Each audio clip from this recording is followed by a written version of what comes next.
बिस्मिल्लाहिर्रहमानिर्रहीम। अज़ीज़ तलबा अस्सलामु अलैकुम। आज के सबक में हम उर्दू हुरूफ़े तहज्जी के हर्फ गाफ के हवाले से चंद बातें सीखने जा रहे हैं। तो आइए आज के सबक का आगाज़ करते हैं। अज़ीज़ तलबा, इब्तिदा में गाफ की 3 सूरतों को बयान किया गया है। नंबर 1 के ऊपर गाफ की शक्ल जो है उसको तहरीर किया गया है कि गाफ इस तरह का होता है। और नंबर 2 के ऊपर गाफ का नाम, गाफ अलिफ है और फिर फे, गाफ का नाम जो है वो तहरीर किया गया है। और तीसरे नंबर के ऊपर अजीज तलबा गाफ की आवाज़ को बयान किया गया है। अगर गाफ के ऊपर ज़बर लगाकर इसकी आवाज़ देखें तो इसकी आवाज़ बनती है गाफ ज़बर गा।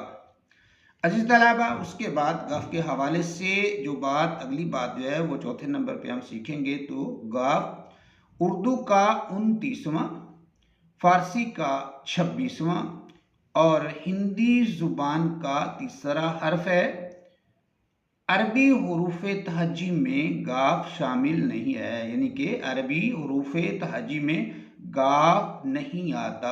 अजीज़ तलबा, छठे नंबर पे गाफ के हवाले से जो बात हम सीखेंगे वो है कि जिन्स के एतबार से गाफ जो है मुज़क्कर है।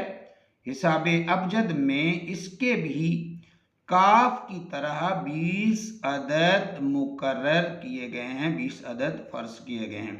अजीज़ तलबा, अबजद हुरूफ के हवाले से, हुरूफ अबजद के हवाले से हम आपको पहले बता चुके हैं, लेकिन एक बार फिर जो है समात कीजिए कि अबजद हुरूफ जो है अरबी के जो हुरूफ तहज्जी हैं उसमें हम अगर हमज़ा को निकाल दें और उर्दू के हुरूफ तहज्जी में से अलिफ, मद, आ और हमज़ा दोनों निकाल दें और उसमें फिर हम जो है वो फ़ारसी के हुरूफ तहज्जी को शुमार कर लें तो ये तमाम हुरूफ जो हैं हुरूफ अबजद बनते हैं। इनको हुरूफ अबजद जो है वो लुगत के हिसाब से कहा जाता है।